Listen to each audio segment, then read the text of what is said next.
Bonjour, nous sommes ravis de vous retrouver pour le podcast Automobile Propre, épisode 69 du 20 mai 2023, avec aujourd'hui Johan Dessal, fondation de Tluki Conseil. Bonjour Johan. Bonjour. Et Jean-Christophe Gignac de la chaîne EV qu'on ne présente plus. Bonjour Jean-Christophe. Salut. Je vous rappelle que ce podcast est disponible sur toutes les plateformes comme iTunes, Spotify, Google Podcast, Amazon Podcast, etc., etc. Si vous l'appréciez, vous pouvez le noter, cela nous ferait très plaisir et cela aiderait le podcast à gagner en visibilité. Et je suis enrhumé. Alors, on va tout de suite dans le vif du sujet parce qu'on a plein d'actualités cette semaine à traiter avec des sujets un peu polémiques, des débats, et on va commencer avec Tesla, une fois n'est pas coutume, qui se prend une plainte groupée aux USA après une mise à jour réduisant, soi-disant, l'autonomie de ses voitures, et notamment des Model S et Model X. Alors, qu'est-ce qui se passe exactement ? On va pas faire très très long sur ce sujet parce que c'est un sujet finalement assez récurrent avec Tesla, qui pousse régulièrement des mises à jour de ses voitures, ce qui est généralement pour le plus grand bien des utilisateurs. Mais il se peut que de temps en temps, et c'est déjà arrivé, une mise à jour, par exemple, soit en mode protection de batterie et réduise l'autonomie des voitures. C'est ce qui s'est visiblement passé récemment lors d'une mise à jour récente aux US. Et un groupe de propriétaires de Tesla Model S et Model X, ça concerne uniquement ces deux modèles, pour le moment en tout cas, ont déposé une plainte collective parce que selon eux, une mise à jour automatique a réduit l'autonomie de leur voiture et provoquerait même des avaries, des bugs. Alors ceux qui utilisent les propriétaires de Tesla savent que les bugs sont assez rares, mais que cela peut effectivement se produire à l'occasion d'une mise à jour. Généralement, Tesla corrige cela assez rapidement. Mais au-delà de cette question qui est pour l'instant purement juridique, se pose la question qui est un petit peu plus prégnante aujourd'hui à l'ère de la technologie, c'est de savoir si on est encore réellement propriétaire des biens à forte connotation digitale qu'on achète. Alors certains disent, on a l'habitude de le dire un peu sous forme de boutade, que les Tesla sont des iPads ou des ordinateurs à roues. C'est pas complètement faux. Ce sont des voitures qui sont d'abord conçues autour d'une technologie et ensuite qui sont des automobiles, et non l'inverse, comme beaucoup de voitures européennes par exemple. Et ça pose un problème, et les lois sont très différentes aux États-Unis et en Europe. Et aujourd'hui, Tesla se donne un peu le droit de garder la main sur ces voitures et de vous dire un petit peu comment il faut les utiliser au fil des mises à jour. Et puis, on sait aussi qu'il est très difficile d'amener une Tesla à réparer ou à faire entretenir chez un autre prestataire que Tesla. On doit amener sa voiture chez Tesla, ce qui pose aussi des problèmes de monopole, des problèmes de coûts. Donc tout ça, ça ressort régulièrement à l'occasion notamment de ce procès intenté à Tesla pour cette énième mise à jour qui pose des problèmes. Alors, selon les utilisateurs, selon les usagers, cette dernière mise à jour aurait réduit l'autonomie de 20%. Alors ça paraît énorme, l'autonomie des voitures de 20%. Ça paraît énorme. On ne sait pas si c'est vrai. Il faudra suivre cette affaire d'un peu plus près.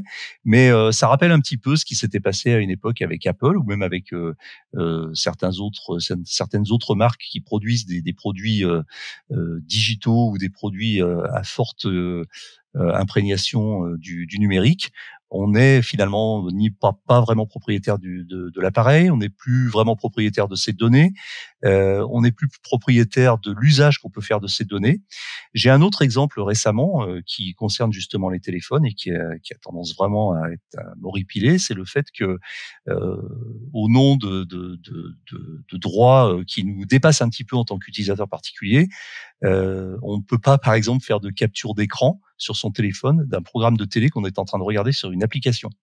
On a un écran noir. C'est complètement surréaliste, et puis c'est stupide aussi parce que c'est pas en faisant une capture d'écran fixe d'un programme qu'on va aller à l'encontre des intérêts des ayants droit.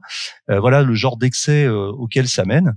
Et puis d'autres certainement où effectivement on a l'impression et on sent de plus en plus que bien qu'on ait payé un produit très cher, on n'en est pas forcément pleinement propriétaire. Ça vous inspire une réflexion, messieurs ? Non, mais alors moi, pour le coup, j'ai une Tesla Model 3 et effectivement, j'ai déjà eu des mises à jour qui ont pas... Bon, j'ai déjà eu des mises à jour qui ont créé des bugs, mais qui sont réglés rapidement, généralement. Mais j'ai déjà eu des mises à jour qui, je trouve, avaient dégradé l'ergonomie de la voiture. Et déjà, perdre 20% d'autonomie, moi, ça me rendrait fou, c'est sûr. Surtout sur une Model 3 SR+.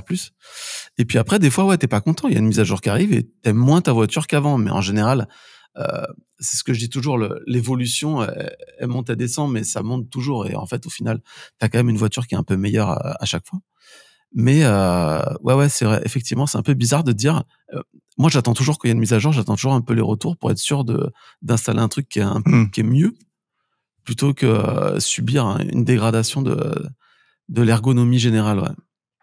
Ouais, c'est ce que je fais aussi avec l'iPhone ou avec n'importe quel téléphone. Quand il y a une mise à jour, j'attends d'avoir les premiers retours, quelques jours, quelques semaines, de voir un petit peu ce que ça dit avant de l'installer. Et effectivement, c'est la même chose pour Tesla. J'ai la même expérience en Tesla Model 3, effectivement. La plupart du temps, j'ai toujours été très content des mises à jour qui apportent vraiment des choses intéressantes, des nouveautés, une meilleure ergonomie. Et puis de temps en temps, il y a un truc qui est poussé et qui, on se demande ce qui s'est passé dans leur tête parce que ça ressemble vraiment à une régression. Et on se dit mais pourquoi ils ont fait ça? Ça marchait super bien avant et pourquoi ils ont supprimé ce bouton à tel endroit ou cette commande qu'il faut aller maintenant chercher dans un menu improbable. Et effectivement, mais bon, ça n'altère pas le fonctionnement ou la performance de la voiture, ce qui est important. Mais par contre, moi je constate effectivement parfois des changements ergonomiques qui, un peu comme vous savez, quand on installe un nouveau Windows, il faut tout réapprendre en fait. Là, c'est un petit peu pareil. Johan? Je suis entièrement d'accord. Moi, je vis parfois une espèce de frustration. Et là, je vais penser, alors je vais sortir du domaine de l'automobile, mais à ma montre connectée. J'ai une montre de running. Et de temps en temps, il y a des mises à jour. Alors, on les subit, parce que est-ce qu'il faut la faire, est-ce qu'il faut pas la faire? On se sent un petit peu obligé de la faire, on se dit que ça va être bien, et de temps en temps, en l'occurrence ma montre, moi ça m'est déjà arrivé plusieurs fois, les fonctionnalités sont les mêmes, mais vous les retrouvez plus au même endroit, l'écran a changé, vous trouvez ça moins joli, alors on finit par s'habituer, c'est pas très grave, ce n'est qu'une montre, mais c'est la même chose sur un téléphone, et c'est la même chose effectivement sur une voiture. Et c'est un petit peu dommage qu'on n'ait pas un espèce de tutoriel avant pour dire cette mise à jour, mais quelque chose de compréhensible, d'explicite. Cette mise à jour, elle va faire ça et ça. Est-ce que vous la voulez vraiment? Est-ce que vous la voulez pas?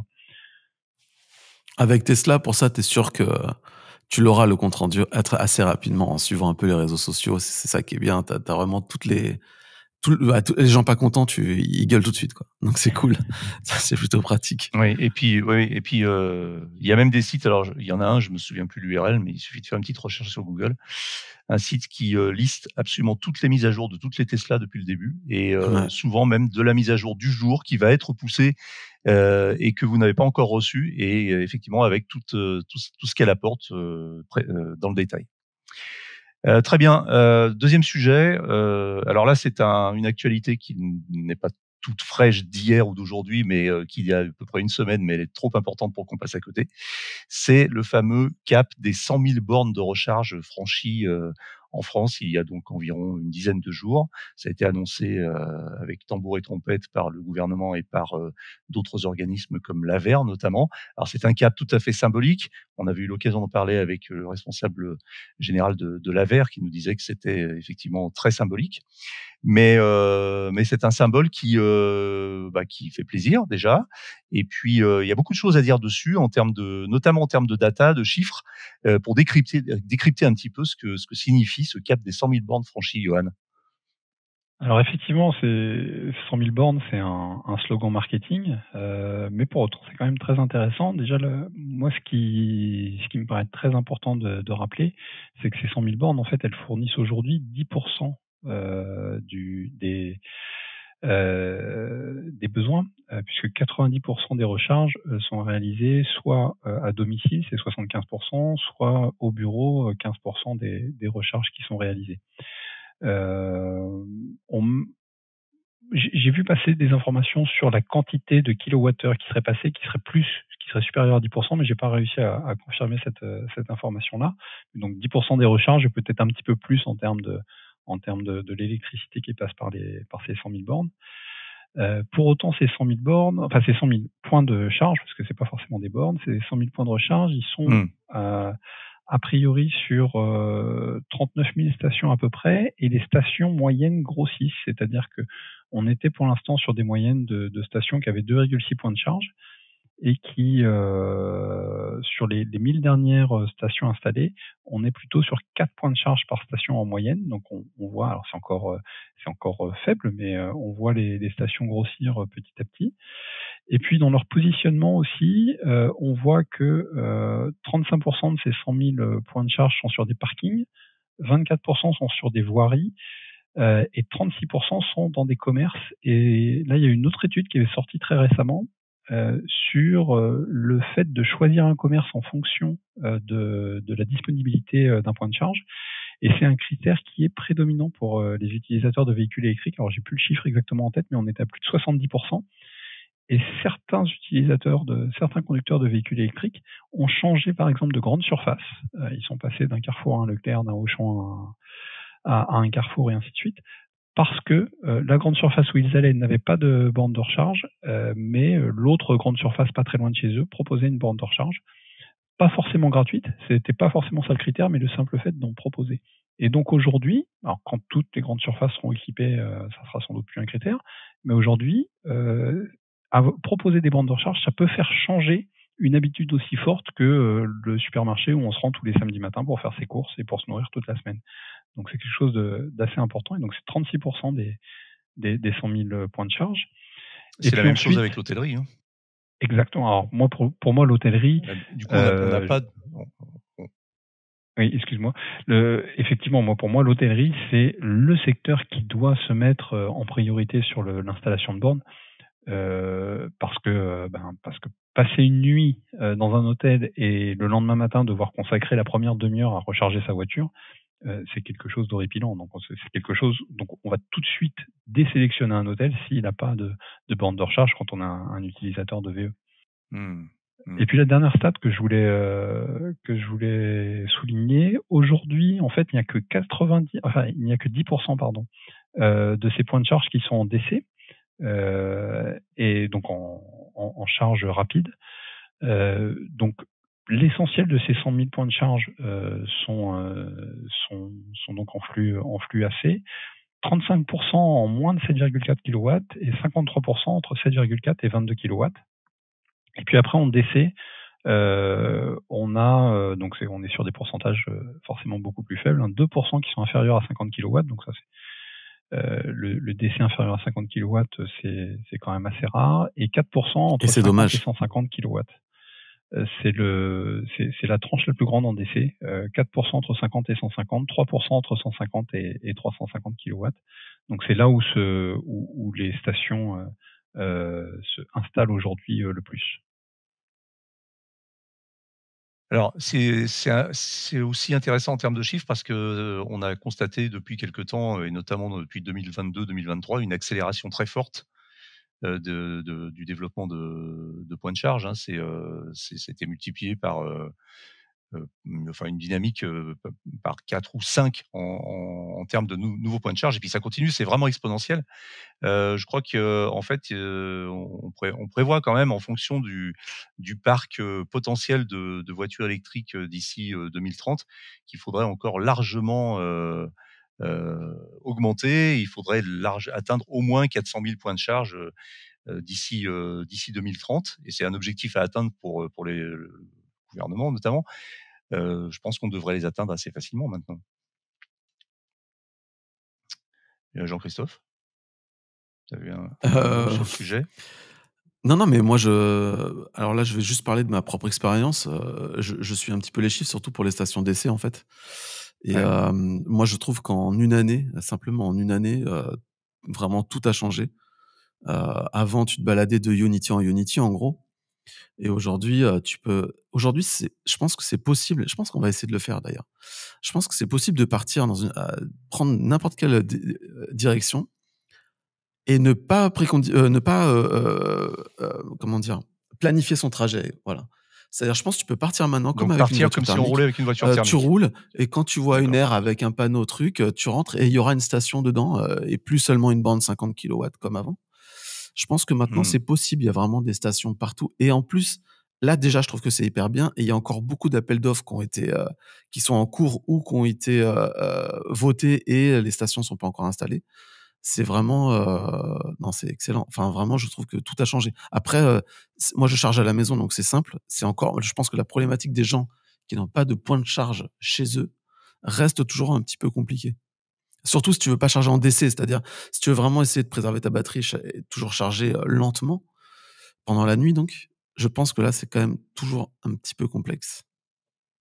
Alors ça reste, complexe. Il y a aussi, on le redit souvent, la question de la recharge en habitat collectif.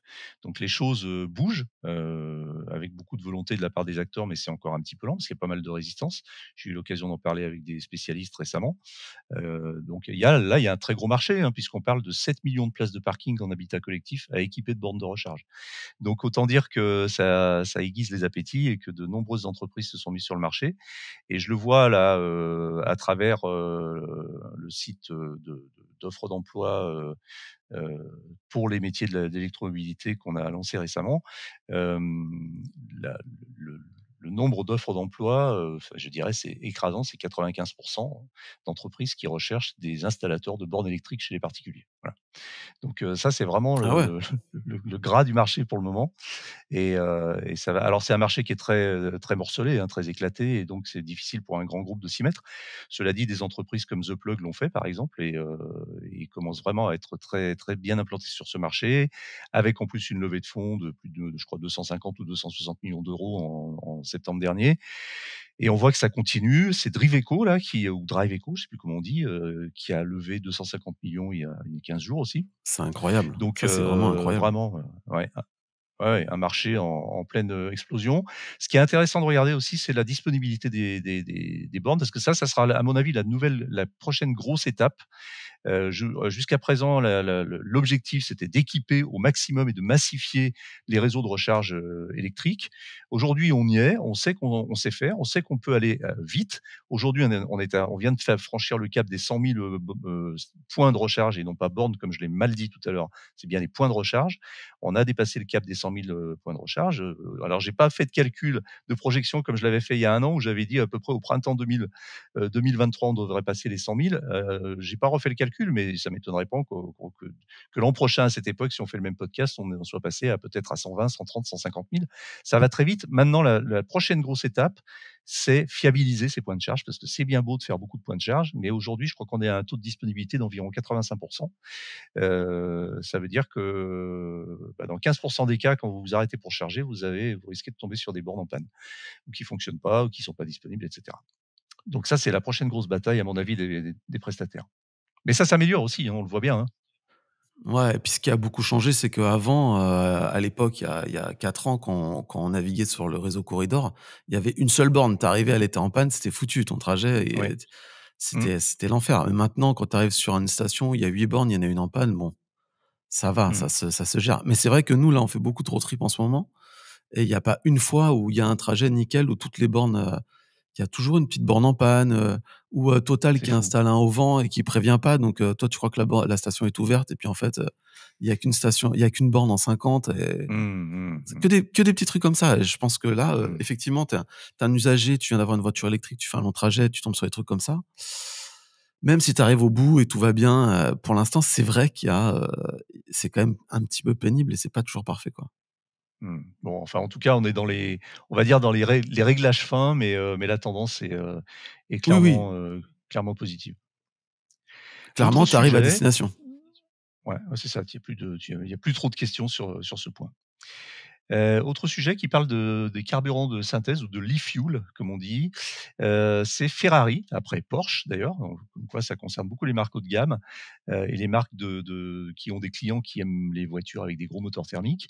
Ferrari veut profiter des carburants de synthèse après, 2035.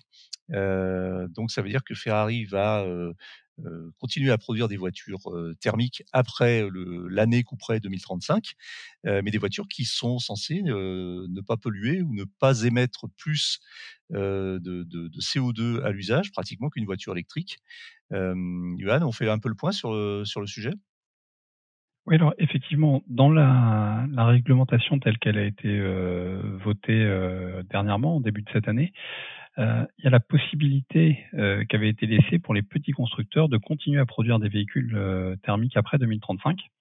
Alors il y a une règle, je l'ai pas en tête, hein, comme ça j'aurais dû la ressortir, mais il y a une règle de volume. Je crois que c'est inférieur à 10 000 véhicules par an. En tout cas, Ferrari peut y prétendre, Porsche ne pourra pas, parce qu'ils sont au-dessus de cette règle. Ce qu'il faut surtout bien comprendre, parce que c'est l'objet d'énormément de débats, notamment sur les réseaux sociaux, avec les gens qui croient, par exemple, en l'hydrogène très fort ou dans ces e-fuels en se disant ce sera la solution qui va me permettre de ne pas changer mes habitudes parce que je vais continuer à avoir un véhicule où je vais recharger en 5 minutes avec un tuyau souple où il y a un liquide qui va couler à l'intérieur. Plutôt que de recharger des électrons, par exemple chez moi quand je suis en train de dormir la nuit. Ces e-fuels sont aujourd'hui très chers et risquent de rester très chers. Il y a beaucoup d'annonces sur le fait que les e-fuels passeront à 2 euros le litre d'ici 2035, 2050, 2000, je sais pas combien. La réalité, c'est que ces e-fuels sont de manière énergétique pas efficaces. Il y a une très forte déperdition d'énergie. Pour donner un exemple, dans le PTEF, le plan de transformation de l'économie française, un livre qui a été écrit par Carbone 4, si je me trompe pas, l'exercice avait été fait de se dire si on passait toutes les voitures françaises aujourd'hui au e-fuel, qu'est-ce qu'il nous faudrait comme énergie? En fait, il nous faudrait multiplier par 6 notre production d'électricité. Alors, l'idée n'est pas du tout de passer toutes les voitures au e-fuel, mais c'est juste pour illustrer ce besoin d'énergie. Il faudrait multiplier par 6 notre production d'électricité. Donc, 6 fois plus de centrales nucléaires. On en a une 60aine aujourd'hui, il faudra en construire 300. 6 fois plus d'éoliennes, 6 fois plus de photovoltaïque, 6 fois plus de barrages. Bon, bah là, il va falloir construire des fleuves, hein, clairement, pour construire des barrages. C'est tout simplement pas possible. Donc, oui, les e-fuels existeront, mais ils seront sans doute réservés à des marques comme Ferrari ou Porsche. Et donc, Ferrari a tout à fait raison d'y croire, parce que ce qu'ils vendent, eux, c'est ni du prix, ni du pratique. Mais par contre, moi, ça me paraît totalement sensé quand Ferrari dit on compte sur les e-fuels après 2035. Alors ça, en fait, c'est très marginal. C'est vrai qu'on a tendance parfois à s'énerver un peu sur le sujet en disant: «Ouais, alors eux, c'est des constructeurs à l'ancienne, ils veulent rien changer». Ce qui est assez faux parce qu'ils travaillent tous sur la voiture électrique et Porsche l'a déjà prouvé largement. Et ils ont tous l'intention très, très, claire de passer au tout électrique, d'ici 2035. Mais ils ménagent une petite, encore une petite partie de leur gamme pour vraiment les irréductibles qui voudront pas passer l'électrique et donc mais c'est complètement marginal parce qu'effectivement Ferrari, c'est, je sais pas, ils vendent à peu près 10 à 12 000 voitures par an les meilleures années, qui font en moyenne 10 000 kilomètres par an. La part des voitures qui seront, encore thermiques à l'e-fuel après 2035, ça sera peanuts, ça sera peut-être 20 à 30. Donc ça veut dire que peut-être dans le monde, il y aura 3 000 Ferrari qui continueront à rouler, en thermique, en mode thermique avec des carburants de synthèse, et qui feront moins de 10 000 kilomètres par an. Donc c'est totalement insignifiant. Enfin, ça compte même pas, c'est même pas l'épaisseur du trait. Donc je pense que ça vaut vraiment pas le coup de s'énerver sur le sujet et laissons-les faire s'il y a encore quelques c'est un peu comme aujourd'hui les collectionneurs qui roulent avec des vieilles bagnoles des années 50 quoi. On les laisse faire, c'est pas les voitures les plus vertueuses mais voilà, ça fait un peu partie du folklore, mais ça c'est pas ça qui va changer l'avenir de la planète et qui va contribuer au réchauffement climatique. Donc effectivement. Après, il y a aussi un autre message là-dedans, un petit peu induit, c'est de dire que les autorités européennes ont, pris, comme cheval de bataille le fait de passer à la voiture électrique d'ici 2035 pour éliminer de façon radicale les émissions de CO2 à l'usage. Peut-être que c'est un autre débat, hein, c'est un débat politique, mais c'est peut-être pas le rôle du politique de dire, comment il faut faire. Le politique, enfin c'est mon avis, c'est plutôt de dire ce qu'il faut faire pour atteindre un objectif et après c'est, à l'économie de s'organiser pour atteindre cet objectif à sa façon. Je ne sais pas ce que vous en pensez, mais par exemple, est-ce que c'était à l'Union européenne de dire: «Nous devons tous rouler en électrique»? Est-ce que la consigne politique, ça n'aurait pas été de dire: «Il faut qu'en 2035, les voitures qui roulent soient totalement neutres en émissions de carbone» et maintenant, trouver les moyens d'arriver à cet objectif. Donc soit vous faites ce que vous voulez, vous faites des électriques, vous faites des hybrides, vous faites des voitures, au e-fuel, mais le résultat doit être, 0 émission de carbone en 2035. Je sais pas. Enfin moi, c'est un peu mon point de vue, mais Alors, moi, je suis plutôt d'accord avec ça. À la petite nuance près que je ne crois pas que l'Union européenne ait dit qu'il fallait faire de l'électrique. Elle a juste dit qu'il fallait plus faire de thermique. C'est une nuance, mais en l'occurrence, il y a d'autres solutions aussi que l'électrique qui peuvent se dessiner. Mais effectivement, ce qui me semble intéressant, c'est plutôt de fixer le cas, enfin l'objectif. L'objectif, c'est Mhm. zéro émission à l'utilisation, parce qu'il y a toujours les émissions de production du véhicule et de production d'énergie, mais zéro émission à l'utilisation. Et puis après, que la meilleure technologie l'emporte. Carrément. Très bien. Ouais. JC, tu voulais rajouter quelque chose? Non, non, mais je suis complètement d'accord et je pense que si demain il y a une techno qui arrive et qui est, neutre carbone, elle s'imposera naturellement et même si, l'Union européenne, ne l'a pas voté, les choses bougeront, enfin à mon avis, il y a pas de problème là-dessus et je voulais juste rebondir sur Ferrari et moi je trouve que si toutes les marques électriques, si toutes les marques de voitures de sport luxueuses passent à l'électrique, je me demande quelle est leur plus-value. C'est-à-dire que jusqu'à présent, tu achètes une Ferrari parce que moteur Ferrari, parce que bruit, parce que voilà, une Lamborghini, pareil, c'est vraiment quelque chose. À partir du moment où on passe tous à l'électrique, je pense que tous les moteurs électriques ont plus ou moins les mêmes performances, les mêmes capacités, il y a les mêmes sonorités, etc. Et il reste quoi? Il reste la carrosserie, l'intérieur, le châssis peut-être, mais ouais, je pense que pour les marques comme ça, il y a quand même un intérêt de rester en thermique et de développer leur savoir-faire. C'est quand même, c'est presque de l'art, quoi. C'est pas voilà. Je suis Alors moi, complètement pour. c'est un sujet sur lequel j'ai pas mal, réfléchi, écrit parce que c'est un sujet qui m'intéresse et dans le premier édito que j'avais fait pour Automobile Propre il y a, 2 ans et demi, je sais plus quand, le titre c'était, «Voiture électrique, la fin de la voiture de sport?» point d'interrogation et en fait, c'était exactement ce que tu disais. Je me demandais, quelle était la valeur ajoutée d'acheter une Porsche 911 à 150 000 € quand une Tesla Model 3 Performance à 60 000 € avait les mêmes performances. Et puis après, j'ai étudié le marché, j'ai observé, j'ai regardé ce qui se passait et en fait, je suis revenu un petit peu sur mon opinion et je pense que la hiérarchie, en fait, va se maintenir, même dans l'électrique. C'est-à-dire qu'effectivement, aujourd'hui, n'importe quel constructeur, peut mettre un moteur surpuissant dans une voiture sans avoir beaucoup de savoir-faire et faire une bagnole qui fait de 0 à 100 en 3 secondes.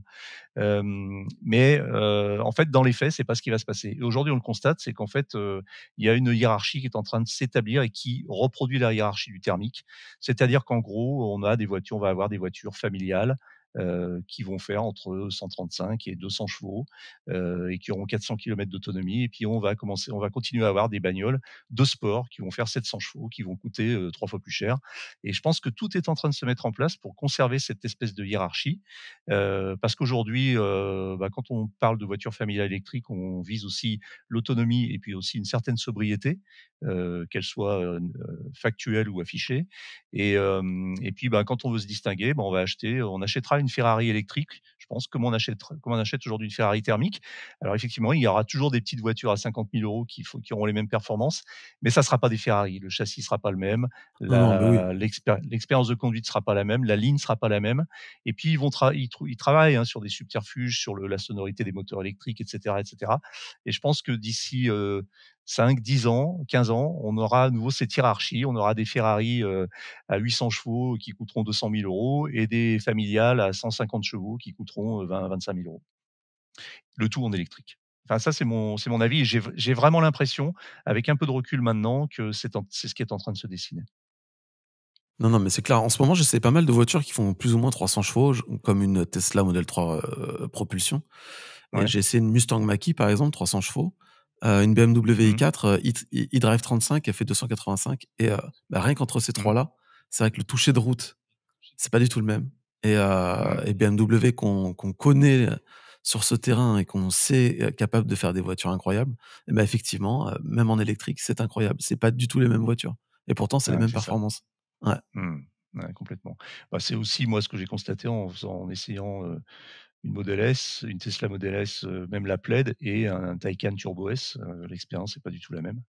ouais. Heu, Même si les performances sont à peu près équivalentes, mais tout est différent et je peux dire que le Taycan est beaucoup plus envoûtant à conduire que la Tesla. Très bien.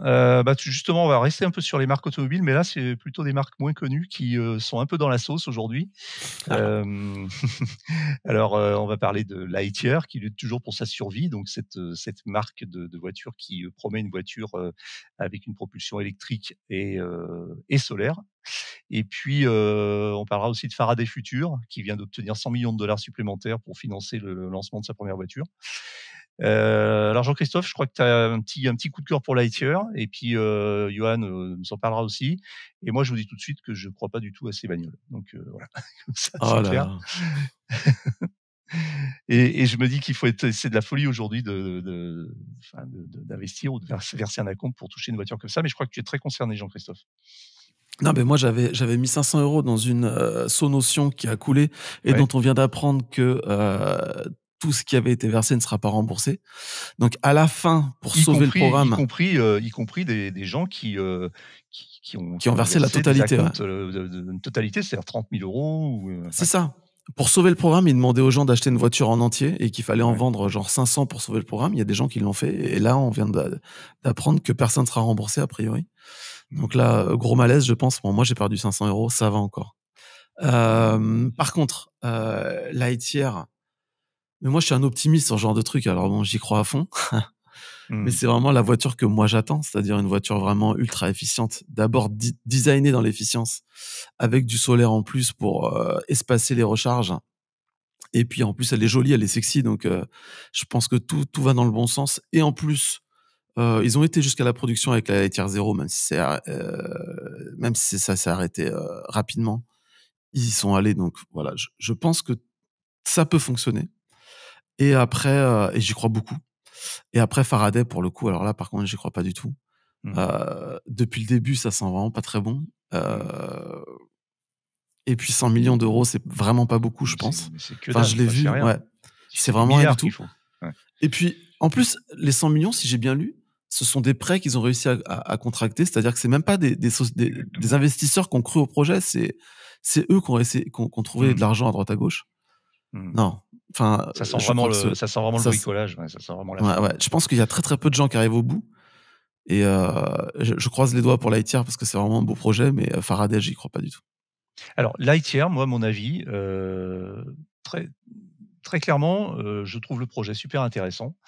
Je trouve la voiture hyper attirante. Donc tout ça, effectivement, au départ était bien emballé pour nous faire saliver un petit peu, parce qu'il y avait tout dans cette voiture. C'est une voiture qui a une jolie ligne, il y a de l'innovation, ça plaît aux geeks, ça plaît aux gens qui sont en recherche de sobriété, parce que c'est une voiture qui promet une très belle efficience, notamment avec sa recharge solaire. Tout ça, c'est bien beau, c'est bien emballé. Et puis la première exemplaire, c'est quand même une voiture qui coûtait combien? 250 000 $. Voilà, un petit peu cher. 250 000 $. Et puis là, comme par hasard, ça n'a pas marché, même si, comme tu le dis, ils sont allés jusqu'à la production de quelques modèles. Ça n'a pas marché. Et là, ils nous sortent de leur chapeau une voiture qui coûte 40 000 $. Mais pour moi, c'est exactement la même bagnole. C'est que ça sent vraiment l'arnaque, quoi. Mais la 2, ils en parlent depuis le départ. Hein. Depuis le départ, le projet, c'est vraiment d'arriver à faire...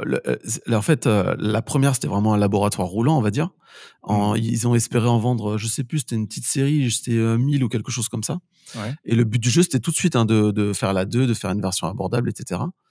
Ils ont très vite abandonné la première. Donc, effectivement, qui était très cher. Ils ont construit 4 ou 5 voitures, je crois. Enfin, je sais qu'il y a une vente aux enchères des prototypes. Qui vendent aux enchères maintenant, ouais. Ouais. Mais le but, c'était vraiment depuis le départ, c'était de faire cette voiture abordable. Donc, croisons les doigts. J'ai envie d'y croire, mais à chaque fois, j'essaie de convaincre tout le monde, et puis c'est les autres qui avaient raison, mais j'y crois. Et Johan, en tout cas, je ferai partie. Je suis abonné, je fais partie de la waiting list, et je mettrai un petit billet de 500 pour réserver la mienne, et puis on verra si ça va au bout, quoi. Ok. Johan, tu y crois? Tu croises les doigts, ou pour toi c'est du bullshit? Alors Lightyear, moi j'étais comme toi, Eric, j'y croyais pas du tout, et Jean-Christophe m'a convaincu lors d'un précédent podcast. C'est vrai que la recherche d'efficience, moi c'est quelque chose qui est pour moi très important, la consommation énergétique. Et donc la recherche d'efficience sur laquelle il travaille est une bonne piste. Et le deuxième point auquel je ne croyais pas, c'était les panneaux solaires. Et en fait, les panneaux solaires sont prévus pour 35 km par jour à peu près d'autonomie. Ça peut paraître rien, mais en fait, c'est l'utilisation moyenne d'un Européen. Donc effectivement, c'est rien, 35 km, ça ne sert à rien, sauf que ça sert en fait aux besoins quotidiens des Européens dans leur mobilité individuelle. Donc finalement, en fait, cette voiture, elle est bien pensée. Elle est pensée pour peu consommer et pour ne pas être chargée au quotidien. Et puis après, quand on a besoin de faire un trajet exceptionnel, quand on a besoin de se déplacer plus loin, elle est rechargée comme une autre. Donc finalement, le concept est plutôt bien. Donc je leur souhaite que du bien. Faraday, j'ai pas trouvé la plus-value du concept. Donc là, pour le coup, j'y crois pas. Mais parce que j'ai pas compris. Alors j'ai peut-être pas été suffisamment attentif ou suffisamment touché, mais j'ai pas compris en quoi ils avaient une plus-value par rapport à ce qui existait déjà. Et puis juste pour rebondir sur le coût de la première Lightyear à $250 000. Je rappelle quand même que les premières Tesla n'étaient pas données et qu'il a fallu vendre quelques modèles S un peu chers pour réussir à sortir la modèle 3. Donc on peut quand même leur accorder le bénéfice du doute et de savoir qu'il faut vendre quand même quelques voitures chères pour se faire un peu de trésor pour pouvoir vendre des voitures un peu moins chères après. Ok. Ouais, mais la première Lightyear, elle avait pas les performances des premières Tesla déjà, tu vois. C'était quand même pas une super, enfin, elle valait pas du tout le prix auquel elle était proposée. Et sinon, je voulais juste dire un truc à propos de la Lightyear 2. Dans pas mal de médias consacrés à la voiture électrique, on parle de 800 km d'autonomie. En fait, elle a pas 800 km d'autonomie du tout. Je pense que ce sera plutôt un 400, 450, un truc un peu normal, quoi. Mais c'est les panneaux, c'est une utilisation, disons, de 50 km par jour, recharger 30 km par les panneaux, etc., qui fait qu'au final, elle a une autonomie doublée, entre guillemets. Mais tu feras pas 800 km d'un coup avec cette voiture, c'est impossible. C'est vraiment, en gros, 800 km entre deux charges. C'est ça le concept. D'accord. Très bien. Merci pour la précision, c'est important. Nous, autre sujet, on va parler des zones à faible émission. Alors ça, c'est aussi une espèce de sujet là qui revient régulièrement dans le podcast et puis aussi dans les médias. Hein. Donc les ZFE, les aides à zones à faible émission, qui vont peu à peu exclure certaines catégories de voitures en fonction de leur vignette critère de la circulation dans les centres-villes.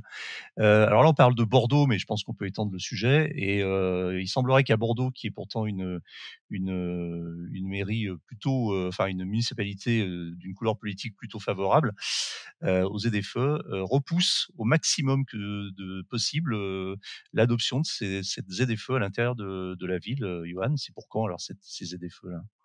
On n'y comprend plus rien. Alors repousser, pourquoi pas, mais repousser surtout pour quoi faire. En fait, moi, les ZFE, c'est quelque chose qui me paraît faire complètement sens. Juste un tout petit rappel, les ZFE n'ont pas été prévus pour réduire les émissions de CO2 et donc pour lutter contre le dérèglement climatique, donc c'est-à-dire pour favoriser l'avenir de nos enfants et de nos arrière-petits-enfants. Elles ont été prévues pour réduire la pollution atmosphérique et donc diminuer le nombre de cancers, notamment pour nous, tout de suite. Donc c'est une volonté louable et c'est quand même assez difficile de se dire non, on veut continuer à polluer. Par contre, pour que ces ZFE puissent se mettre en place, il faut prévoir tout un tas de choses. Il faut prévoir des transports en commun pour remplacer, parce que l'idée n'est pas non plus de remplacer toutes les voitures thermiques par des voitures électriques. Ça n'a pas complètement de sens et c'est pas la bonne solution. Il faut remplacer aussi par du transport en commun, par de la mobilité active, du vélo à assistance électrique et trottinette électrique et ainsi de suite. Et pour faire ça, il faut mettre en place des infrastructures, des parkings par exemple en périphérie des ZFE pour pouvoir se garer et monter dans un tramway, dans un bus, dans un métro. Et ça, pour l'instant, c'est ce qui a été plutôt oublié. La contrainte a été bien pensée avec des échéanciers. Alors bien pensé parfois, par exemple à Paris, on est prévenu. À Bordeaux, on n'est pas prévenu encore des contraintes, tout comme à Lille, tout comme dans de nombreuses grandes villes. Il y a 43 agglomérations qui sont concernés en France, et quand on est un professionnel et qu'on a besoin de rentrer dans ces ZFE, on aimerait bien savoir si on aura le droit de rentrer l'année prochaine, dans 2 ans, parce que il faut commander un véhicule et qu'il n'est pas livré le lendemain. Je pense à tous les artisans et puis à tous les transporteurs qui doivent rentrer dans les centres-villes, tout simplement pour qu'on mange et puis qu'on puisse y vivre. donc cette partie d'infrastructure et de comment est-ce qu'on va faire après la contrainte a pas été bien pensée. Donc repousser pour mieux penser, pour se laisser 1 an, 2 ans, 3 ans pour bien penser, réaliser des parkings, réaliser des infrastructures de transport en commun, d'accord. Repousser juste pour repousser et puis se revoir dans 3 ans sans avoir rien bougé, autant le faire tout de suite et puis se mettre au pied du mur tout de suite, hein. Mmh. Donc est-ce que en creux, on peut pas se dire qu'il y a un petit peu de bureaucratie ou d'idéologie dans dans ces mesures ou qu'en tout cas elles n'ont pas été préparées comme elles auraient dû l'être? De mon point de vue, d'utilisateur de véhicules, effectivement, alors il y a une certaine complexité parce que les 43 agglomérations peuvent avoir des réglementations différentes et donc des interdictions différentes. Mais ça, je suis tout à fait d'accord avec et je le comprends parfaitement parce qu'en fait, chaque ville a une situation différente et c'est pas la même chose si on est à Grenoble dans une cuvette et si on est à Bordeaux, pas très loin de la mer. Donc je peux comprendre que les situations sanitaires soient différentes et donc les réglementations aussi. Par contre, on a besoin de s'organiser, hein, que ce soit à titre professionnel ou à titre privé, on a besoin de s'organiser. Et si je prends le cas de la région parisienne, encore aujourd'hui, il est inscrit qu'au 1er janvier de l'année prochaine, les diesels seront interdits dans Paris. Il y a quand même quelques camionnettes diesel qui rentrent tous les jours. Alors dans Paris et à l'intérieur de la 86, il y a quand même quelques camionnettes diesel qui franchissent l'intérieur de la 86 tous les jours, quelques salariés aussi qui se rendent au travail tous les jours avec une voiture diesel. Et aujourd'hui, on n'a pas prévu grand-chose pour tous ces usages-là. C'est quand même plutôt dommage, sachant qu'encore une fois, on parle d'une intention louable, c'est-à-dire améliorer la santé publique et réduire le nombre de cancers. Mmh. Très bien. Mais ce qui nous amène justement directement au sujet suivant, qui est un petit peu un sujet similaire, en tout cas en termes de réglementation. On connaît tous le bonus écologique qui permet qui permet d'alléger un petit peu la facture lorsqu'on achète une voiture électrique, qui est éligible pour les voitures, je crois jusqu'à 47 000 € et qui peut monter jusqu'à 5 000 € selon le contexte. Et puis là, on apprend que le gouvernement voudrait peut-être, revoir un petit peu sa copie sur ce bonus écologique, de façon à en faire profiter les constructeurs, européens, au détriment des voitures qui seraient construites en dehors de l'Union européenne, et notamment on pense à la Chine et aux USA. Donc quels sont les modèles qui pourraient bientôt, perdre ce bonus écologique? Alors c'est paradoxal parce qu'on parle des voitures, qui sont fabriquées en Chine, par exemple, mais on a des voitures de marque française qui sont fabriquées en Chine. Heu, qu'est-ce que vous en pensez, Jean-Christophe, par exemple? Mais, alors, déjà, de ce qu'on a lu récemment, c'est peut-être en train de changer. Enfin, le gouvernement semble avoir annoncé que le bonus, serait calculé en fonction de l'empreinte carbone de la voiture, plus ou moins, et plus forcément de son origine, de construction. Donc là, j'ai un peu du mal à suivre. Mais si on part sur, l'Europe, ouais, c'est sûr que là, c'est un petit peu dur parce que, la Dacia Spring, par exemple, qui était la voiture d'entrée de gamme pas chère qui permettait, une entrée dans la voiture électrique, sans trop dépenser. Et la plus Bah, vendue en France. la plus vendue en France, bah, ouais, voilà, elle prendrait une grosse augmentation, ce qui la rendrait quand même vachement moins intéressante parce que pour le coup, par rapport à une thermique, si elle coûte, alors je sais plus à combien elle est, mais, au même prix, une thermique sera beaucoup, beaucoup mieux qu'une Spring qui est quand même une voiture assez limitée. Heu, voilà, moi je suis hyper partagé sur ce projet. Je sais pas vraiment quoi penser. Je pense qu'il y a du bon, je pense qu'il y a du moins bon et j'ai vraiment du mal à me faire un avis, je pense que ça va pousser tous les constructeurs étrangers à construire en Europe et ça c'est, je trouve, plutôt positif. Néanmoins, ça va clairement ralentir dans les premières années, le passage à l'électrique. Ça va exclure, les Coréens, ça va exclure, les Chinois, les Américains, qui représentent quand même pas mal de ventes et surtout des modèles sympathiques. Donc, Mmh. je sais pas quoi penser.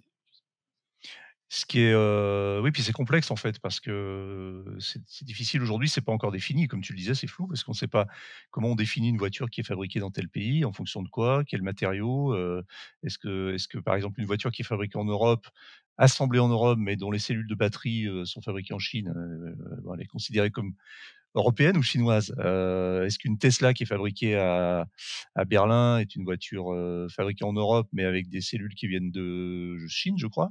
Est-ce que c'est une voiture américaine, européenne, chinoise? Donc je pense que le législateur doit se pencher sur la question en ce moment, de façon à déterminer un petit peu les critères.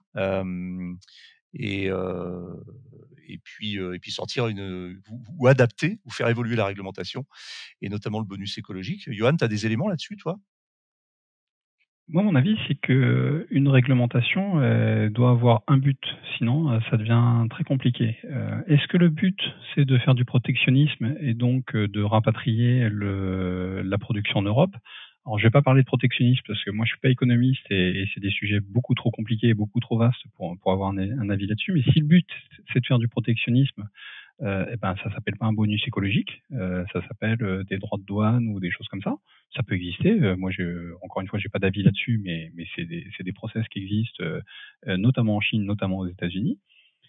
Si le but, par contre, c'est d'émettre moins de CO2 à l'utilisation de la voiture en utilisant une voiture électrique, mais aussi à la production de la voiture en faisant produire la voiture dans des pays où l'énergie est bas carbone, ça peut s'appeler un bonus écologique à ce moment-là. C'est un but très louable. Mais l'Europe n'est pas forcément un bon découpage périmétrique, parce que produire la voiture en Suède, qui a l'énergie ou l'électricité en tout cas la plus décarbonée d'Europe, et produire la voiture en Pologne, qui a l'électricité la plus carbonée d'Europe, c'est tous les deux en Europe, mais c'est pas du tout le même bilan carbone, en tout cas pour la production. Donc pour moi, il faudrait bien d'abord définir le but. Est-ce que c'est un but industriel et protectionniste, ou est-ce que c'est un but de préservation de l'environnement? Et puis, en ayant le but, on a la réponse. Moi, je crois. Mais faire les deux en même temps, c'est compliqué. Ouais, j'ai peut-être un début de réponse, mais c'est un avis qui n'engage que moi. C'est que, en fait, c'est du protectionnisme déguisé en écologisme. Et c'est aussi peut-être une intention louable. On parlait d'intention louable tout à l'heure pour les ZFE. L'intention louable de la part des politiciens européens de protéger l'industrie européenne. Mais ça peut se faire au détriment d'effets de bord qui ne sont pas forcément aujourd'hui calculés. Ce que je voulais... Il faut... Pardon, excuse-moi. Ouais, ce que je voulais partager... Vas-y, Jean-Christophe. Vas-y. Non, mais tu as dit que la Suède était le pays le plus décarboné d'Europe. Je vais juste donner des chiffres. Actuellement, en Suède, c'est environ 20 grammes de CO2 par kilowattheure produit. Et en Pologne, là, actuellement, c'est 745 grammes de CO2 par kilowattheure produit. Et effectivement, par exemple, une Renault Mégane, sa batterie est produite en Pologne. Et du coup, ok, c'est européen, mais je pense pas que ce soit beaucoup plus propre qu'une batterie chinoise finalement. Même si je sais que tout va être localisé rapidement en France. Mais voilà, ça répond aussi à consommer local, à produire local, à réduire le transport. D'ailleurs, Johan, tu as publié un article sur LinkedIn sur le transport en bateau. Et je voulais savoir, est-ce que c'était si polluant que ça de faire venir quelque chose de loin? Ah non, beaucoup moins que de le transporter par camion diesel.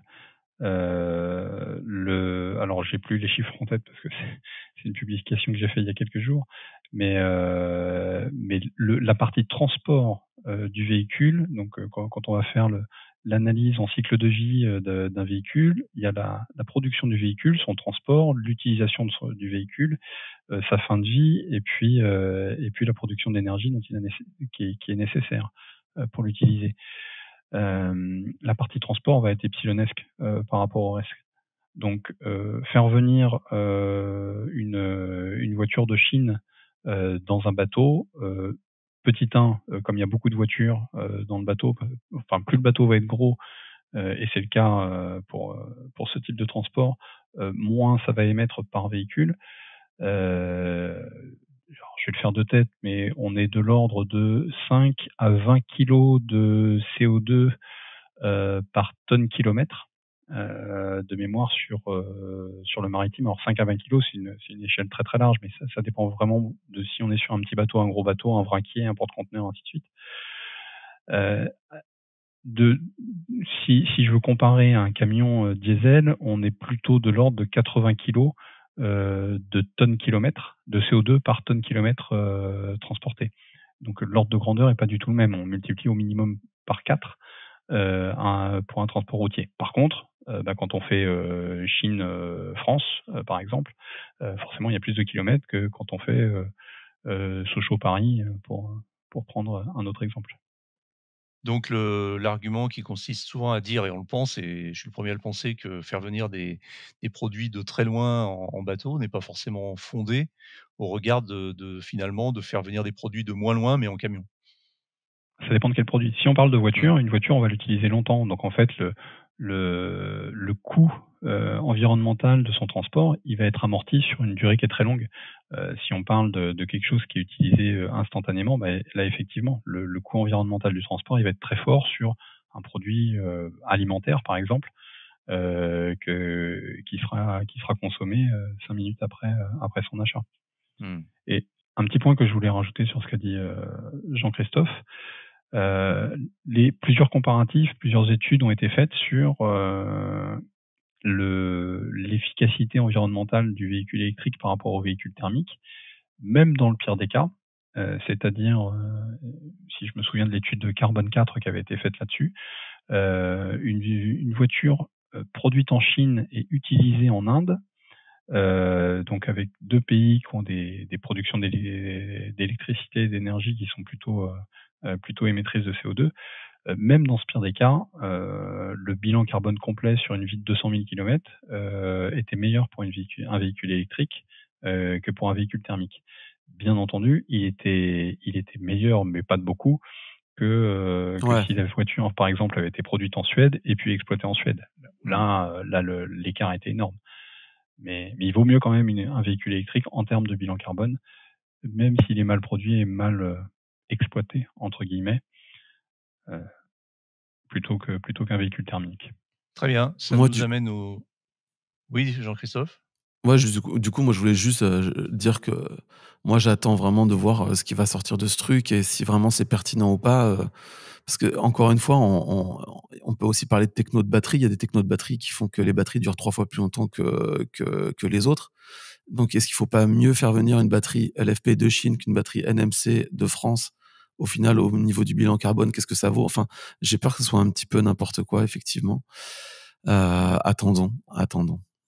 Mais c'est vrai qu'il y a une notion dont on semble pas tenir beaucoup compte, mais finalement dont les spécialistes parlent de plus en plus, c'est cette notion de durée, de longévité, ou on peut dire aussi de durabilité. Mais la durabilité induit une autre notion, mais vraiment la durée, la longévité, c'est-à-dire effectivement, ça doit rentrer aujourd'hui dans l'équation. Comme tu le dis, Jean-Christophe, une batterie qui dure beaucoup plus longtemps, même si elle utilise la même énergie à produire, est forcément beaucoup plus écologique qu'une batterie qui va durer 2 fois moins. Ça nous amène au dernier sujet qui est aussi un sujet d'efficience. C'est la consommation d'une voiture électrique à l'arrêt. Donc voilà, je ne sais pas si tout le monde est au courant, et notamment les personnes qui nous écoutent et qui n'ont pas forcément encore de voiture électrique. Ça peut faire partie des questionnements ou même des surprises. Sachez qu'une voiture électrique, même quand elle est arrêtée, contrairement à une voiture thermique, continue à consommer. Alors que comme elle fonctionne sur batterie, elle consomme de la batterie. Et pour différentes raisons. Alors c'est une start-up belge spécialisée dans l'échange de données énergétiques, start-up qui s'appelle Rialto, RE.alto, qui a déniché cette donnée en fait en étudiant la masse de data qu'elle brasse quotidiennement, et qui fait remonter ce fait. Alors c'est pas vraiment une nouveauté, c'est pas vraiment une surprise, parce que quand on possède une voiture électrique, on le sait en fonction de ce qu'on laisse activer dans sa voiture. Effectivement, la voiture consomme un petit peu d'électricité, même quand elle est sagement garée sur un parking. Toi, par exemple, Jean-Christophe, en tant que possesseur d'une Tesla Model 3, c'est quelque chose que tu as remarqué? Et puis en tant qu'essayeur aussi de nombreuses voitures électriques? Ouais. Alors, la première chose, c'est que l'article parle de, alors j'ai plus le chiffre, mais en gros, 200 € par an d'électricité qui partirait dans les voitures à l'arrêt au pire. Et ça, le pire, c'est clair, on sait ce que c'est. C'est une Tesla avec le Sentry Mode, c'est-à-dire le mode sentinelle activé. C'est-à-dire qu'en fait, c'est un mode alarme qui active toutes les caméras et qui fait que dès que quelqu'un passe à côté de la voiture, la voiture le filme, l'enregistre, etc. Ça, c'est vraiment ce qui fait consommer une voiture. Parce que sinon, dès que tu désactives ça sur ta Tesla, ça consomme à l'arrêt, tu consommes quasiment plus rien, quoi. Et d'ailleurs, c'est marrant parce que j'ai fait un petit sondage sur Insta, auprès de nos abonnés. Je leur ai demandé si eux, ils avaient constaté ça. Et en fait, c'est drôle parce que il y a 60% en gros des gens qui ont une Tesla qui ont remarqué que leur voiture perdait de la batterie à l'arrêt, et contre seulement 30% des gens en non Tesla. C'est-à-dire que les gens en non Tesla on voit beaucoup moins ce problème. On m'a beaucoup parlé de consommation l'hiver. Alors je me demande, Johan, est-ce que la voiture l'hiver maintient un petit peu sa batterie au chaud pour la protéger, ou mais voilà, mais sinon en fait, à partir du moment où tu désactives ce mode sentinelle, et tu désactives plus ou moins aussi les applications qui peuvent communiquer avec la voiture, comme moi par exemple j'avais ABRP qui était connecté en permanence à la voiture, et ça faisait des consommations à l'arrêt. Et d'ailleurs, ce qui est bien chez Tesla, je crois que c'est le seul constructeur qui fait ça, c'est que tu as une page consommation à l'arrêt qui t'explique exactement tout ce que ta voiture consomme quand elle est arrêtée, le pourcentage qu'elle a perdu, etc. Et ce qui permet de déconnecter. Moi, je sais que j'ai tout déconnecté, c'est vraiment, vraiment minime. La perte à l'arrêt est quasiment indécelable. Alors moi, j'ai une petite anecdote au sujet parce que j'ai aussi une Tesla Model 3, et au sujet du mode sentinelle, moi je le laisse toujours activé, et a fortiori quand la voiture est branchée en charge dans le parking où je réside. Et effectivement, alors première chose que je constate, c'est que le mode sentinelle activé me pompe facilement entre 15 et 20 km d'autonomie par 24 heures. C'est ce qui est énorme. Donc je sais par exemple que si je laisse la voiture sur un parking d'aéroport, si je pars en déplacement, ou sur un parking de gare et que je peux pas la brancher, j'ai intérêt à la laisser quand même assez bien chargée, parce que si je pars 10 jours ou 7 jours, la voiture va perdre pratiquement 200 km d'autonomie. Donc il faut quand même prévoir le coup pour si on veut rentrer chez soi. Et l'autre anecdote qui est totalement, effectivement, comme son nom l'indique, anecdotique, mais qui est assez drôle et en même temps un petit peu énervant, c'est que je laisse donc toujours le mode sentinelle activé. Je regarde de temps en temps ce qui se passe autour de la voiture. C'est rigolo, et puis ça permet de voir un petit peu ce qui s'est passé autour. Et la seule fois où j'ai pas laissé le mode sentinelle activé, c'est justement une fois où je suis rentré chez moi avec pas assez de batterie, parce que le mode sentinelle se désactive automatiquement sur la Tesla quand elle a moins de, je crois, quand il reste moins de 20% ou 10% de batterie. 20, ouais, 20. Ouais, 20.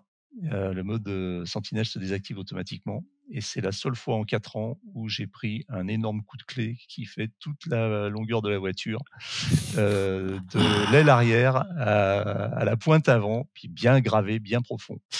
Et alors, je ne sais pas si c'est quelqu'un qui a repéré que le mode sentinelle n'était pas activé exceptionnellement sur ma voiture et qui voulait le faire depuis longtemps. Je ne sais pas pourquoi d'ailleurs. Je dois avoir un ennemi dans le parking.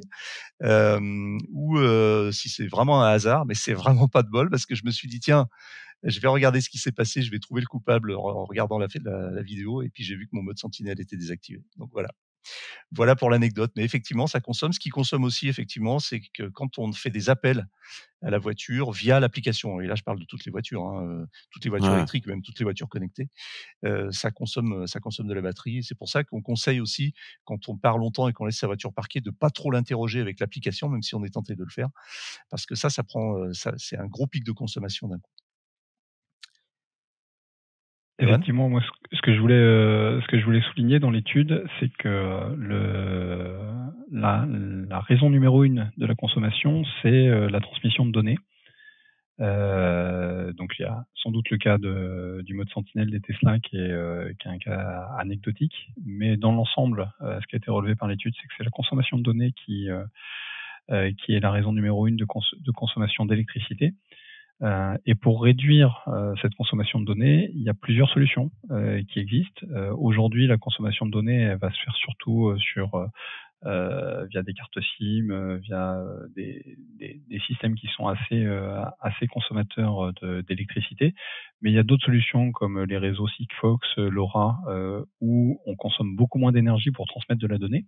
Et puis, il y a des solutions qui sont ce qu'on appelle on-edge, ou Edge Capabilities, où on va transmettre moins de données parce qu'en fait, on va processer, donc on va analyser la donnée avant de la transmettre pour transmettre que de la donnée de bonne qualité. Quand on travaille dans le domaine de la data, on on sait que de toute façon, dans les données qu'on va recevoir, il va falloir faire beaucoup de nettoyage. Et donc, il y a cette capacité que n'ont pas forcément encore les véhicules de nettoyer la donnée avant de la transmettre. Et là, effectivement, si la transmission de données consomme de l'énergie, si vous transmettez moins de données, vous allez consommer moins d'énergie. Donc, je pense que c'est des choses sur lesquelles les constructeurs vont travailler pour réduire ces consommations, parce qu'effectivement, ils vont tous être dans une recherche d'efficience. Et puis, une dernière petite chose, mais alors là, moi, mes compétences techniques sont limitées là-dessus, mais peut-être que Jean-Christophe s'y connaît mieux. Il y a des technologies de batterie qui vont consommer plus ou moins à l'arrêt. Je pense notamment à la Blue Car de Bolloré, celle qui avait été la première Autolib. À ma connaissance, cette technologie de batterie-là consommait même à l'arrêt. C'était des batteries solides, non ? C'était un type de batterie qui en fait devait rester, si je dis pas de bêtises, à 60 degrés en fait tout le temps. Et donc quand elle n'était pas branchée, elle s'auto-alimentait pour se garder à température, qui est un truc incroyable. Enfin moi je trouve ça incroyable.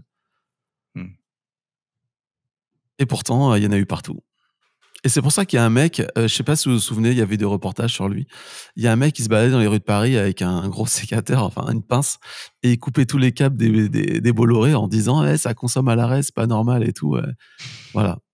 C'était marrant. Ça, c'est rigolo, mais c'est pas vraiment recommandé ce genre d'action. Puis tu risques de prendre le courant en plus, non ? Ouais, j'espère qu'il a des chaussures isolées.